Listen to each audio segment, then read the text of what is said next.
안녕하십니까. 말년 목사입니다. 오늘은 12월 30일, 이제 내일이면은 금년도 이제 지나가게 됩니다. 2020년에는 여러분과 좋은 내용으로 대화를 나누기를 바라면서 오늘은 좀 무거운 주제를 가지고 그 대화를 나누도록 하겠습니다. 제목을 홍콩이요. 무슨 뭐 시적인 표현 같지만은 참 안타까운 마음으로 한번 정해봤습니다. 과거에 우리 광주 사태가 일어났을 때, 광주요. 그랬던 기억이 납니다.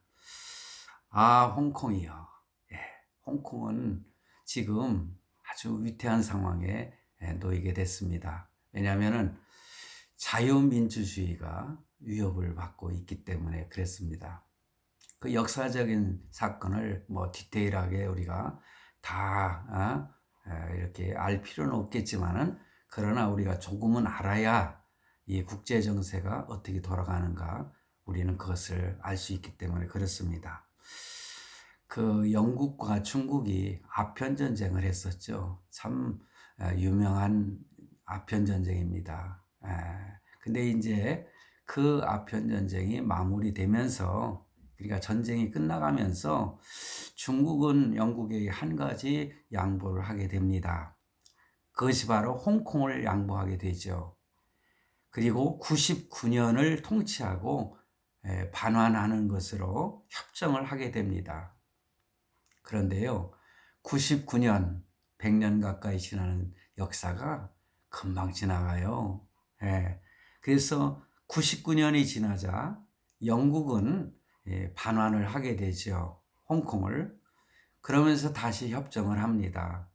이후에 50년 동안은 일국 양제를 허용하라. 그러니까는 한 나라에 이 두 가지 체제가 허용하라는 거죠. 그러니까 홍콩은 자유민주주의 체제로 운영을 할 것을 약속하라는 그러한 그리고 또 약속한다는 그런 협정을 맺게 됩니다. 그러니까는 홍콩의 자유민주 체제를 인정하기로 했던 것입니다. 그런데 지금 50년이 지나지 않았습니다. 그 후에 지금 그 홍콩에서 무슨 일이 벌어지고 있습니까? 뉴스를 보면은, 그리고 유튜버들의 그 내용을 보면은 홍콩에서 일어나는 그 아주 자그마한 사건들도요, 아주 실질적인 내용들을 이렇게 보게 됩니다. 참 총성과 화염이 뒤덮인 도시, 말 그대로 혼돈 그 자체죠. 과거에 우리 그 참 한국에서, 대한민국에서도 뭐 체류탄이 터지고 막, 저도 그때 이제 총시 신대원 다닐 때인데 그냥 터지면은 눈 그 참 뜨기가 어렵고요. 막 그 시위, 데모 이런 것들로 인해서 얼마나 혼돈 그런 사회가 되었었습니까? 지금 바로 홍콩이 그래요. 그래서 뭐 복면 금지법 이것이 발의됐지만 시민들은 얼굴을 내놓지 않고 더욱 가리면서 그 시위를 벌이죠. 그 초기의 대규모 시위가 아닌 처음에는 이제는 게릴라 형태로 바뀌는 양상입니다.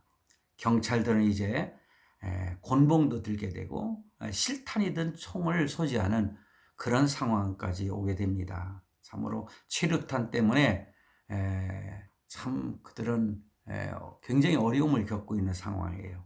어떤 사람은 기자가 막 눈을 뜨지 못하고 있으니까는 막 물을 이렇게 부어서 씻어주기도 하는 그런 장면도 이렇게 사진에 찍힌 것을 봤습니다. 그래서 그 체류탄이 이제는 중국산을 가지고 사용한다는 거예요. 근데 뭐 홍콩이니까 중국산 당연히 하겠다 생각이 들지만은, 사실은 이 중국산 그 체류탄은요, 굉장히 이 화상의 위험을 가져올 수 있는 그런 체류탄이라는 거예요. 그러니 참 시위하는 사람들이 얼마나 힘들겠습니까? 뭐 어떤 무기도 없고 그리고 얼굴도 가리지도 않은 그런 시민에게 그냥 바로 그 앞에서 막 그 체류탄을 터뜨리고 그러는 모습이 나오고 있습니다. 시민들은 이런 사태를 더 이상 두고 볼 수가 없으니까 대학생들이 처음에 일어나 가지고 그랬을 때 이제는 시민들까지 들고 일하는 사태가 벌어진 거죠. 그런데 학생들은 가방에 유서를 써가지고 다닌다는 거예요. 유서를 써가지고 가방에 넣고 다닌다는 거죠. 자신은 만약에 내가 죽었다면 나는 자살하는 것이 아닙니다. 그런 유서를 써놓는다는 거예요. 나는 절대로 스스로 죽지 않을 겁니다. 왜냐하면 지금 많은 그 대학생들이나 이렇게 시민들 중에서 어린아이들, 소녀들도 이렇게 죽은 아이들 보면은 뭐 자살한 것처럼 그렇게 위장을 해서 발표를 한다는 거예요. 그래서 어떤 그 구조요원 중에 봉사활동을 하는 사람은 메일을 써가지고 유서를 써놓는데 5일 동안 메일을 열지 않으면 이렇게 접촉하지 않으면 자동적으로 가족에게 유서가 전달되도록 그렇게 설정을 해놨다는 거예요. 그 유서 내용은 자신이 죽게 되면은 이 정부의 탓이고 자신은 자살하지 않는다. 그런 내용을 써가지고 이메일을 설정을 해놨다는 것입니다. 이런 상황으로 가고 있어요. 최근에 그 홍콩 시민들은 이 자살 사건 또 익사 사고 이런 것이 있으면 서로 정보를 이렇게 공유하는데 이것을 뭐라고 표현하느냐 하면 피자살 사건이다. 그렇게 표현을 한다는 거예요. 그러니까는 나는 스스로 죽지 않았는데 다른 사람을 죽이고 자살했다. 그렇게 공표를 한다는 거죠.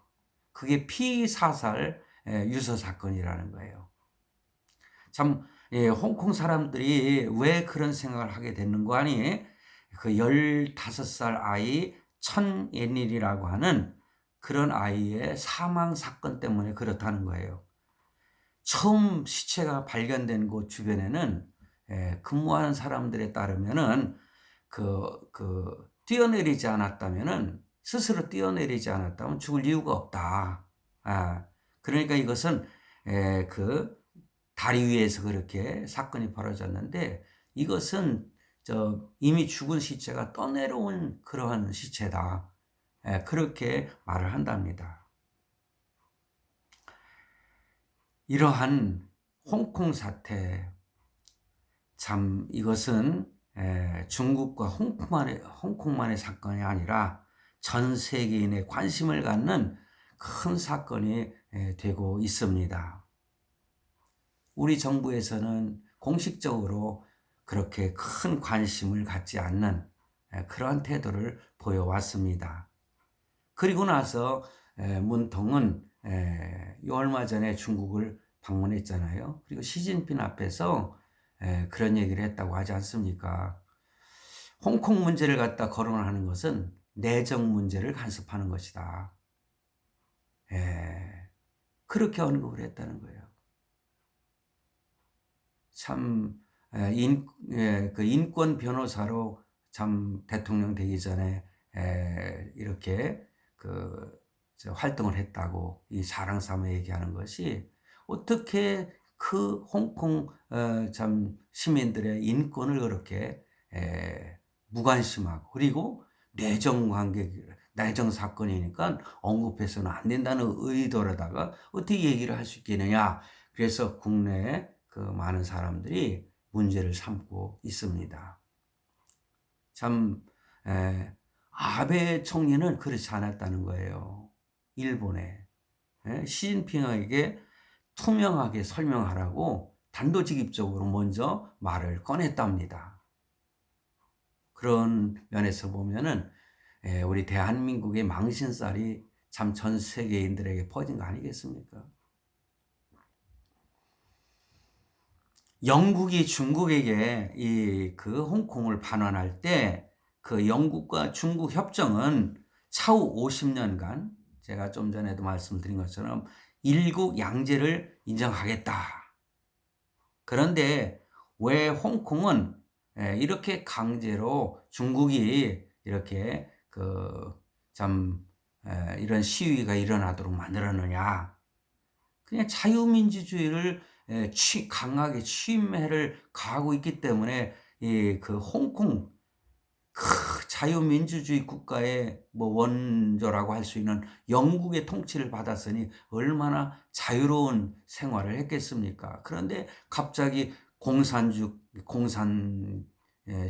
그 중국의 터치를 받다 보니까는 큰 참 자유의 그 어떤 위기를 맞게 되니까 이런 사태가 벌어지게 된 거죠. 그래서 그런 완전 자치를 하게 해달라. 그래가지고 대학생들이 먼저 들고 일어나는데 이어서 시민들까지 들고 일어나게 된 것입니다. 1842년에 체결된 난징조약에서 이 초두에 말씀을 드린 것처럼 아편전장의 전리품으로 중국은 영국에게 그 홍콩섬을 양도하게 되지요. 1898년에는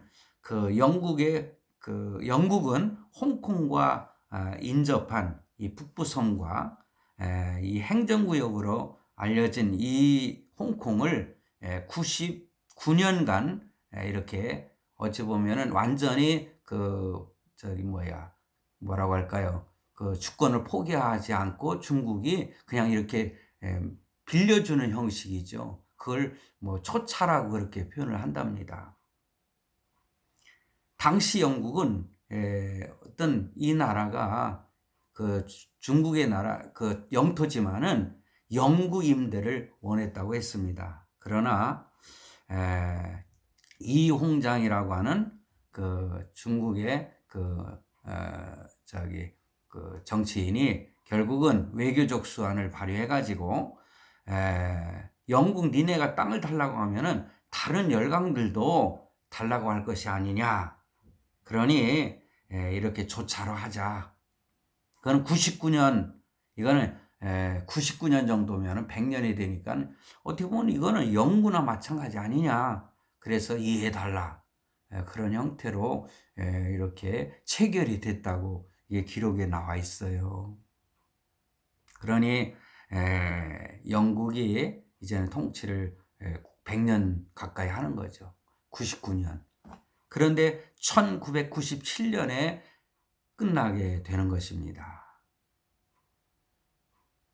그래서 처음에 영국 측에서는 좀 연장을 하자 그렇게 했지만은 등소평은요 결국은 허락지 않고 무산이 되고 말았다고 합니다. 그래서 홍콩 전역을 이게 차차 중국에게 돌려주겠다는 그러한 약속을 하게 된 거죠. 그래서 이런 영국과 중국의 공동선언문에는 이 중국은 1997년부터 2047년까지 의무적으로 일국 양제를 시행한다. 그런 것이었다는 거예요. 그러니까는 2047년까지는 영국이 이렇게 늘 감시를 하게 되는 거죠. 그런데 중국이 어떤 나라입니까? 처음에는 그것을 응해서 이렇게 참 그런 체제로다가 허용하고 있었지만 차츰차츰 홍콩을 조여들기 시작을 한 거죠. 세계 패권을 쥐려고 하는 미국과 대립하면서 세계 패권을 잡고자 하는 그 중국이 쉽게 그걸 그렇게 포기하지 그런 나라입니까? 사실은요 지금 홍콩의 시민이 한 700만 정도 된다고 그래요. 그런데 영국 사람이 350만 명, 캐나다 사람들이 30만 명, 미국 사람들이 9만 명 정도, 그리고 프랑스 사람들이 뭐 26만 5천 명. 근데 한국 사람들도 한 1만 명 정도 지금 홍콩에서 살고 있다는 것입니다. 그러니 단순 내정 간섭이라고 할 수 없다는 거죠. 절반 이상이 외국인들 아닙니까? 그러다 보니까는 이러한 그 세계 각 나라에서 그 홍콩 사태를 주목하고 있는 것입니다. 사실 중국의 입장을 보면은 만약에 이 홍콩에서 밀리게 된다면은 뭐 타이완 문제가 있잖아요. 그리고 티베트라든가 위구르족들 있잖아요. 신장. 그리고 여러 이전 북방 쪽에 조선족이라든가 몽고족이라든가 이런 자치구가 있는데 이러한 나라들이 독립을 주장하고 있잖아요. 그러다 보니까는 참 중화인민공화국은 걷잡을 수 없는 큰 혼란에 빠질 수밖에 없다. 그래서 결코 시진핑은 그것을 용납할 수가 없다는 것이죠. 그런데 보세요. 1989년에 천안문 사태가 일어나서 제가 얼마 전에 영상으로 말씀을 드렸잖아요. 엄청난 피비린내 나는 그러한 사건이 천안문 그 광장에서 일어났지 않습니까? 그런데 그런 일이 또 일어날 수 있다는 것을 시진핑은 알고 있지만은 그렇지만은 당면한 중국의 그 현 상황에서 결국은 홍콩을 포기할 수 없고 자유민주주의를 허용할 수 없다는 거죠. 그 체제를 이제는 자기네들 휘하에 넣고 공산주의 체제로 완전히 바꾸어서 운영하겠다는 것입니다. 그래서 다른 그 어떤 그 자치국들 있잖아요. 자치하는 그 티벳이라든가 위구르족이라 이런 그 족속들에게 경고를 더 강력하게 하고자 하는 의도가 있다는 사실이죠. 결론은 뻔한 것이 아니겠습니까? 여러분, 우리는 광주 민주화운동을 겪은 민족입니다. 자유가 얼마나 소중한지를 아는 국민입니다. 그러므로 이 자유민주주의를 지키고자 하는 이 홍콩 시민들의 모습은 참 엉뚱한 방향으로 가고 있는 우리 대한민국, 우리나라 현실에서 참고해야 될 상황이 아닙니까? 우리나라 이 사건을 뭐 이렇게 꼭 비교할 필요는 없지만은 남이 나라 문제처럼 그냥 등한시할 만한 상황은 아니라는 거죠. 지금 우리나라에서도요, 대규모 시위가 일어나는 거예요. 지금 보세요. 토요일이면은 의뢰 그 광화문에 많은 시민들이 모여들지 않습니까? 이것도 비폭력으로 시위를 벌이는 거 아니겠습니까? 이것이 유혈 사태로 벌어지지 말라는 보장이 없는 거예요. 너무나 참 그 어려운 상황을 우리는 겪고 있는 것입니다. 그러므로 이 홍콩 사태를 보면서 더 디테일하게 말씀은 드릴 수 없고 시간이 많이 걸리니까 우리 대한민국의 지금의 상황을 뒤돌아보면서 우리나라는 그런 사태가 이제는 다시 일어나서는 안 되겠다. 그런 생각에서 오늘 홍콩 사태를 여러분과 함께 대화를 나눈 것입니다. 아, 홍콩이요. 그것이 대한민국이요. 그런 사태로 번지지 않기를 간절히 바라면서 저는 그것을 위해서 늘 하나님께 기도하고 있습니다. 하나님의 섭리 속에서 이 대한민국은 철저하게 하나님께서 저는 지켜주실 것이라고 저는 믿습니다. 종교 자유가 보장된 자유민주주의 국가를 하나님께서는 지켜주실 것을 저는 믿습니다. 여러분들도 함께 깊이 생각하면서 내년도에는 모든 문제들이 잘 풀려서 그러한 대한민국이 되기를 간절히 우리 함께 바라도록 합시다. 오늘 여기까지 하겠습니다. 늘 건강하시고 늘 평안하시기를 바랍니다. 감사합니다.